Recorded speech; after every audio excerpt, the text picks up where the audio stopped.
Genealogy 101, Finding Your Ancestors. I'm Darlene Hunter. I'm from Relic, the Ruth E. Lloyd Information Center in the Prince William County, Virginia Genealogy and Local History Room. Curiosity about your heritage can be tweaked in a number of different ways. A family gathering, seeing an Ancestry.com commercial on television, an old family photo. Well, if you find that you're interested, there are a number of things that you can do to trace your ancestors.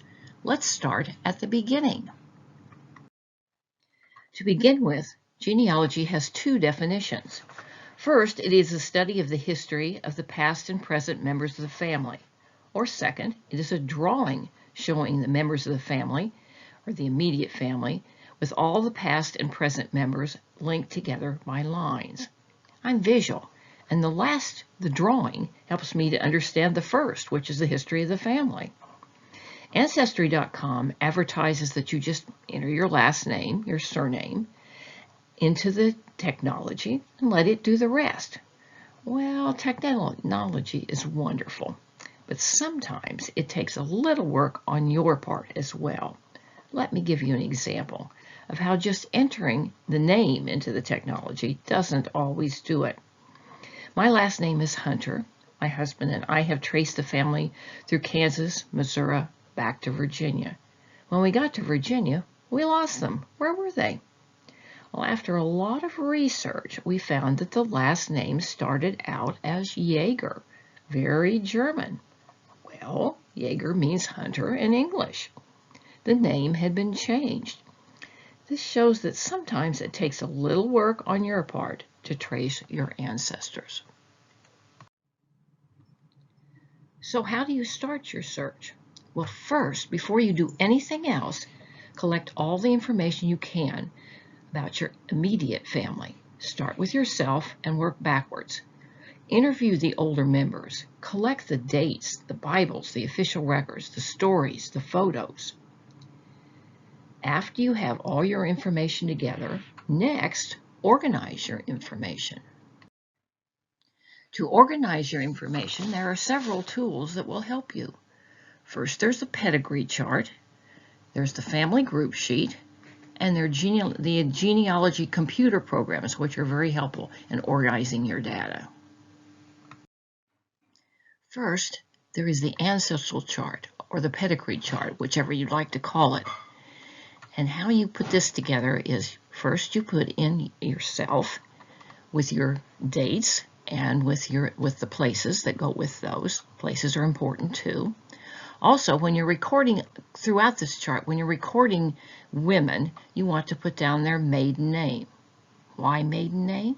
Well, because the maiden name, or that name, is the one you're going to want to trace too. So put in the maiden name so that family can be looked at. Next, you put in your father and then your mother. If in any of these names that you know of a nickname, you might want to note that in parentheses because sometimes that helps immensely. They go by the nickname the whole way through their life except for the official records that you're trying to find. Next comes your father's father and your father's mother, your mother's father and your mother's mother. All of these with their dates and the places, and with women, trace their maiden name. Next, you get your paternal great-grandparents and your maternal great-grandparents. So you'll note that through here, all of the people are linked by a line, so you can tell exactly who is related to whom. Why do you put all the names and the dates down on charts? Well, there's the pyramid theory of doubling ancestors. There's yourself, 2 parents, 4 grandparents, 8 great-grandparents. Well, when you get down to your 8th great-grandparent, there is a possibility of 1,024 names. Well, I don't know about you, but I cannot remember all those names and all those dates in the right order. So that's the reason for all the charts. For each one of those names on the Pedigree Chart, you should do a family group sheet, which would take in the entire family, including all of the children. So the top person is the husband with all of his information, dates, places. Places are important too. And then the wife with her maiden name, all of her dates and places. The other thing that you need to be very, very careful with here on any of these charts is you need to put down where you found that. We will discuss that in just a bit here. So on this family group sheet, you are also going to find that, or should find that there are a listing of all of the children. Usually they put them in birth order, but sometimes you don't know that. But put down all the children, the dates, their dates, the places, their spouses' names. Where did you find the information? Now, one of the reasons for doing this is, let's say that your ancestor died too early to have a death certificate. So you're not going to get the information. You're not going to find out who his parents are on that death because there isn't any death certificate. But maybe one of his brothers or sisters, you may find that this person did have a death certificate, and this lists the parents, and so this is a good possibility for going and looking for the parents' names.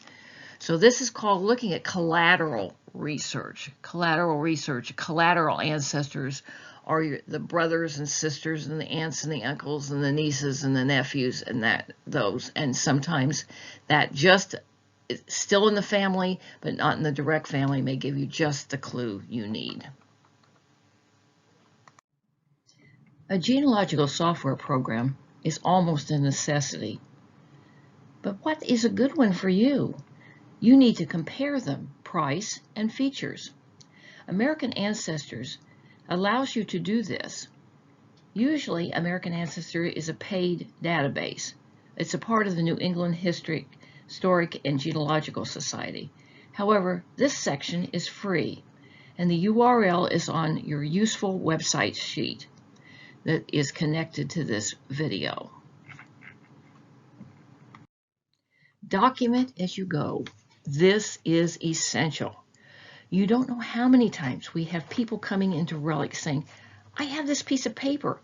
I don't know where I found it, but I need to go back to it and find some more things in that particular source. Do you know where it is? Well, sometimes we can help, but not always.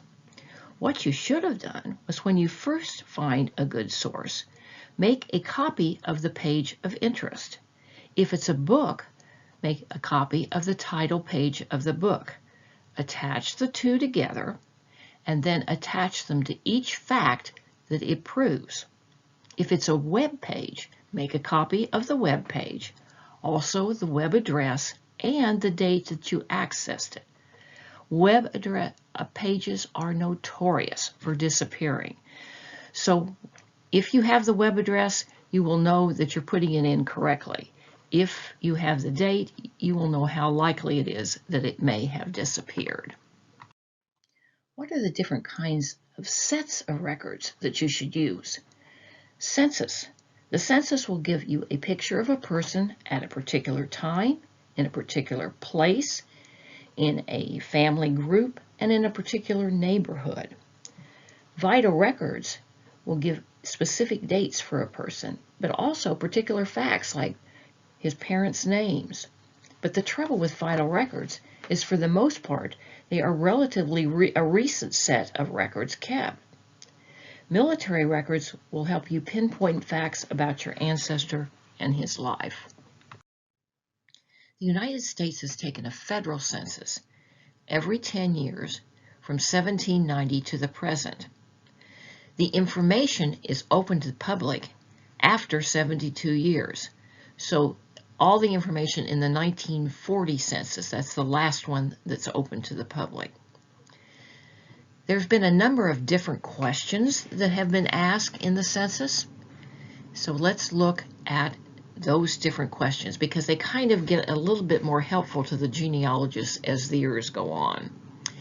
1790 to 1840 they named the head of the household and the number of persons by age and sex category. So, for example, you get the name of the head of the household, and then you find that there were 2 males, 0 to 10, 1 male plus 45, 1 female over 45 plus 45. So this is not quite as helpful, but you at least can go in and figure out where the family was. In 1850, they start adding a bit more information that is helpful, and that is that they name all the members in the household. They give the age, name, age, and place of birth and occupation of each person in the household. So this, while they're not telling you the relationship, they are at least giving you the name of the persons. The 1860 and 1870 are similar to the 1850.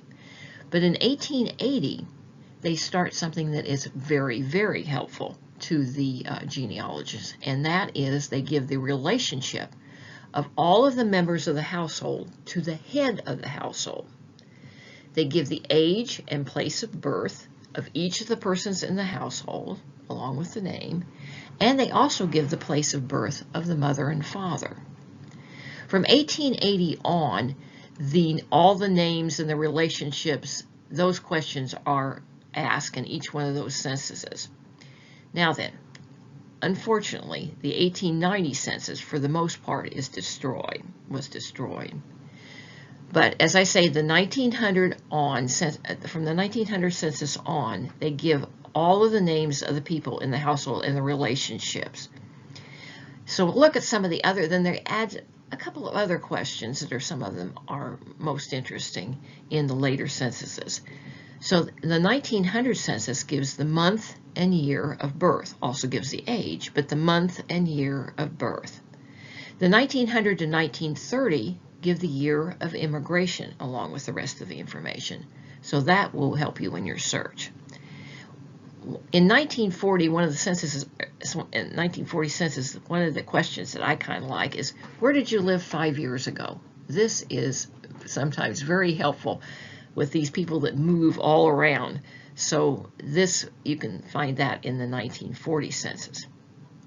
This is where I would start with looking for my ancestors, would be in the federal census. You need to look at the information for your ancestor in each of the censuses during his lifetime. The census sometimes can be very surprising. Grandmother, great-grandmother, nephew, niece, all these different people can be living in the household and can be identified by their relationship. So you might find somebody that you just had no idea that you were going to find. So look for your ancestor in each census during his lifetime. Vital records are another set of records that you need to check for your ancestors. They can pinpoint the exact date of an ancestor's birth, death, and marriage. The trouble with vital records is that they are in most places a relatively recent set of records kept. You need to know when the vital records were kept in the area in which you are interested and where the early records are kept. Because of privacy, there are cutoff dates for the vital records that are open to the public. The Family Search Wiki will tell you when the records start and where to find early ones. The CDC website is particularly good to tell you about the later records, particularly the ones that are still closed. They give you the address to write, the price, and the persons who are eligible to get the records. The URL for the CDC website is on the Useful Websites handout that's connected to this video. Military records can add information to your search. If an ancestor had a pension, it could give specific facts about his life. Even a service record would tell where he was at the time of his service. Where do you find military records? Well, one is Fold 3. The National Archives has military records from the Revolutionary War forward, and the Bureau of Land Management. The Bureau of Land Management shows the land patents for individuals. Patents may be for several reasons, but one of those categories is bounty land warrants. Go to the Bureau of Land Management website, The URL is on that useful websites page, and go to the land patents and search to see if your ancestor had a patent anywhere. And if it was a bounty land patent, it will identify his service and his place of service from an earlier time. Now that you have collected and organized the basic facts on your family, armed with your documented pedigree charts and family group sheets, you are ready to comb the online sources available. Because you have the names, dates, and places for your ancestors, you will be more likely to recognize the correct person and/or family. So what are some of the online sources that can be useful for genealogy? Well, the one that comes to mind immediately is Ancestry.com. It is a database, paid database, but can always be accessed in the library on a library computer. And now, during the pandemic, it can also be accessed remotely through our digital library with a valid Prince William County Library card. It has Census, it has Vital Records, and it has many, many different databases, and is adding to them almost daily. Next is Heritage Quest Online.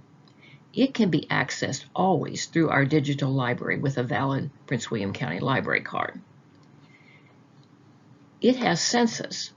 It's a subset of Ancestry, so it has the same census. It also has copies of published genealogies, so you can look for your ancestor in some of the older works. It has selected papers from Revolutionary War pensions. It has Social Security Death Index. It has the index to newspapers.com and more. And it's adding things also, so check it periodically. FamilySearch.org is the LDS database. The LDS has been microfilming records all over the world for years, and now they are scanning many of these records and making them available. Another helpful item on the Family Search website is the wiki. For example, go to the wiki, put in a place that you are researching, add that you want genealogy from that place, and the wiki will tell you what's available for that county, and if online, it may give you a direct link to that site. Fold 3 is also a paid database, but it is available in Relic. It has military records. At the moment is working very hard on the War of 1812 records. And it also has city directories, which will allow you to find your ancestor at a particular time in a city. Find a Grave is very helpful. Volunteers go to the cemeteries and take pictures of tombstones, so you can see a tombstone without having visited the cemetery. Newspapers help pinpoint our ancestors in time, obituaries, the chatty columns from the local newspapers, local events. There are a number of databases for newspapers. Newspapers.com is a paid database, though Relic has an account. Genealogybank.com. America's Obituaries, available through our digital library for free.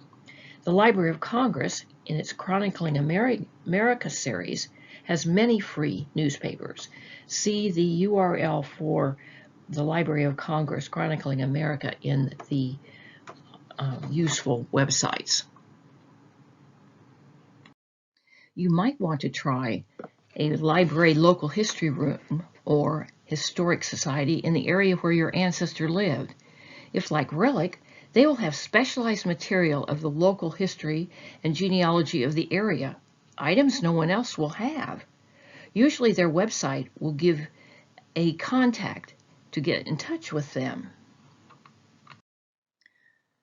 Relic is the Prince William County Library repository for local history and genealogy. We are at Central Library, Community Library now. What do we have to offer? Well, we have Ancestry.com. It's always free in any Prince William County library, and you can send home documents for free. And now during the pandemic, it is available from home through our digital library with a valid Prince William County Library card. Heritage Quest Online, it's always available remotely through the digital library with a valid library card. Family Search, Relic is an affiliate library, so you may be able to get some things you couldn't get from home. We are staffed almost all the time the library is open, but you probably better look at the website for hours. Things sometimes change.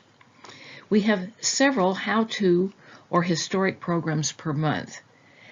Usually they're in-house, but now remotely, like this one. We have a service called Ask the Tree Doctor. You make an appointment, one-on-one appointment, with Don Wilson, the Virginiana librarian, and to discuss your genealogy. He may have some suggestions you hadn't thought of. Relic has a great deal of experience with Prince William genealogy and local history. We can help you trace the history of a piece of property. We have historic site files, family files, vertical files, photo files, and microfilm of many older local newspapers. Try us. Just to sum up what we've talked about in this particular lecture, what are some of the genealogy researchers' top regrets? And have we touched on most of these? I hope so. One of them is not being organized. Well, of course you're going to be organized now. You're going to have your pedigree chart and your family group sheets, and you're going to document and all those kind of things. And you're going to photocopy those records as you see them so that you'll be able to find them again. And you're going to cite your sources. Yes, you are. And you need to research all the family members, do collateral research, do the brothers and sisters and the nieces and nephews, and you may find some information that you couldn't find otherwise. You're going to write the names on the backs of those photographs. How many photographs do you have that don't have all the names on the backs of them? That maybe you know some of them and you could add them to it, but boy, this is very, very difficult after they have gone many years. Keeping a research log is very helpful because then you know when you went to a particular place, where you went, what you found there, and also you will know what you found, what negative research you had at this particular place.